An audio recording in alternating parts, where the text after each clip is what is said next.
السلام علیکم ورحمۃ اللہ۔ قدم بقدم آگے بڑھتے ہوئے ملاحظہ فرمائیں سورہ بقرہ کی 259 نمبر آیت۔ بسم اللہ الرحمن الرحیم۔ او كالذي مر على قرية وهي خاوية على عروشها قال أنى يحيي هذه الله بعد موتها فأماته الله 100 عام ثم بعثه قال كم لبثت قال لبثت يوما أو بعض يوم قال بل لبثت 100 عام فانظر إلى طعامك وشرابك لم يتسنه وانظر إلى حمارك ولنجعلك آية للناس وانظر إلى العظام كيف ننشزها ثم نكسوها لحما فلما تبين له قال أعلم أن الله على كل شيء قدير۔ یا اس بندے کی مثال جس کا گزر ایک قریے سے ہوا کہ جس کے سارے عرش و فرش گر چکے تھے، تو اس بندے نے کہا تو خدایا ان سب کو موت کے بعد کس طرح زندہ کرے گا؟ خدا نے اس بندے کو 100 سال کے لیے موت دے دی اور پھر زندہ کیا اور پوچھا کہ کتنی دیر پڑے رہے؟ تو اس نے کہا 1 دن یا اس سے بھی کچھ کم۔ فرمایا نہیں، 100 سال۔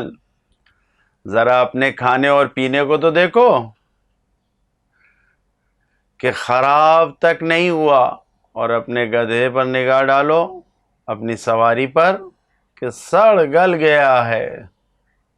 اور ہم اسی طرح تمہیں لوگوں کے لیے ایک نشانی بنانا چاہتے ہیں۔ پھر ان ہڈیوں کو دیکھو ہم کس طرح جوڑ کر ان پر گوشت چڑھاتے ہیں۔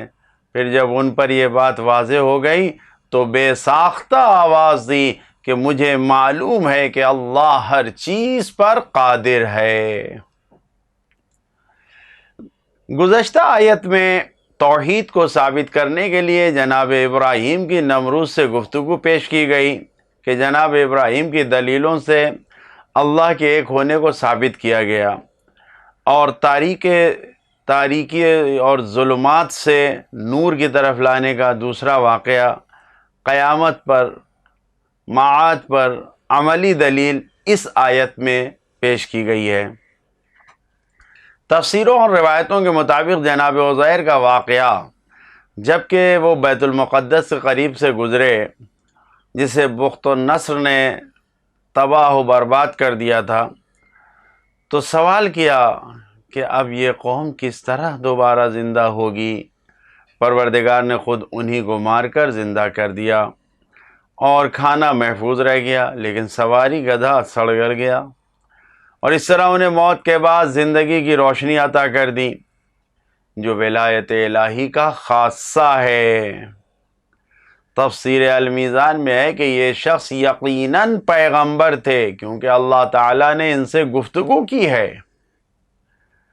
جو پیغامات ہیں اس آیت میں، پہلا پیغام یہی ہے کہ ویرانہ اور تباہ شدہ قدیمی ثقافت کو دیکھ کر غور و فکر کرنا چاہیے اور عبرت اور درس حاصل کرنا چاہیے۔ دوسرا پیغام، یقین ہے پھر بھی اپنے یقین کو بلند و بالا کرنے کے لیے سوال کرنا، تجربہ کرنا ضروری ہے۔ انا یحیی اللہ، انا یحیی ھذہ اللہ، اللہ کہاں سے اس کو زندہ کرے گا؟ تیسرا پیغام، 100 سال مرنا ایک مسئلے کو سمجھنے کے لیے بالکل بجا ہے، یہ خدا کا کام ہے، الہی کام ہے۔ چوتھا پیغام، طولانی زمانے کا گزرنا اللہ کی قدرت میں کوئی خلل واقع نہیں کرتا ہے کہ 100 سال تک اگر کوئی جسم پڑا رہ گیا تو پھر اس کی قدرت میں نہ اور وہ نہ کر پائے، نہیں، سب اپنی جگہ پر محفوظ اور موجود ہے۔ پانچواں پیغام، رجعت کا عقیدہ، مردوں کو زندہ ہونا اسی دنیا میں یقینی امر ہے اور قابل قبول ہے۔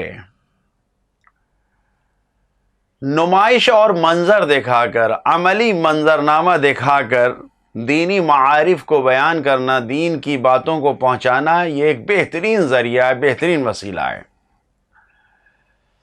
اللہ کے ارادے سے مضبوط ہڈیاں گڑسل گئیں، ختم ہو گئیں، لیکن نازک سا کھانا اپنی جگہ پر بالکل باقی رہا، 100 سال تک ایک ہی جیسا رہا، لم یتسنہ، کچھ بھی نہیں ہوا اسے۔ آٹھواں پیغام، نمائش یا منظر دکھانا یہ سب پروردگار کی طرف سے ہدایت دینے کے لیے ہے، ارشاد کے راستے پہ لگانے کے لیے ہے، نہ کہ کوئی سرگرمی ہے کہ خدا لوگوں کو سرگرم کرنا چاہتا ہے، ایسا نہیں ہے، یا خدا اپنی قدرت کو دکھانا چاہتا ہے، نہیں، بلکہ صرف ہدایت کے لیے ہے۔ نواں پیغام، اللہ تعالیٰ نے قیامت کا منظر اسی دنیا میں دکھا دیا ہے۔ دسواں پیغام، معاد، قیامت میں اٹھایا جانا یہ جسم کے ساتھ ہوگا، معاد جسمانی ہوگی، کیونکہ اگر صرف روح کا مسئلہ ہوتا تو ہڈیوں کا ذکر یہاں پر نہ ہوتا جو خدا نے ذکر کیا، یعنی معلوم ہوتا ہے کہ معاد جسمانی ہے، یقین ہے۔ 11واں پیغام، ایک مشت اگر غلے سے اٹھا لیا جائے تو پورا جو غلہ ہوتا ہے، اناج ہوتا ہے، اس ایک مشت اناج سے ان سب کا اندازہ لگا دیا جاتا ہے، سب کا پتہ چل جاتا ہے۔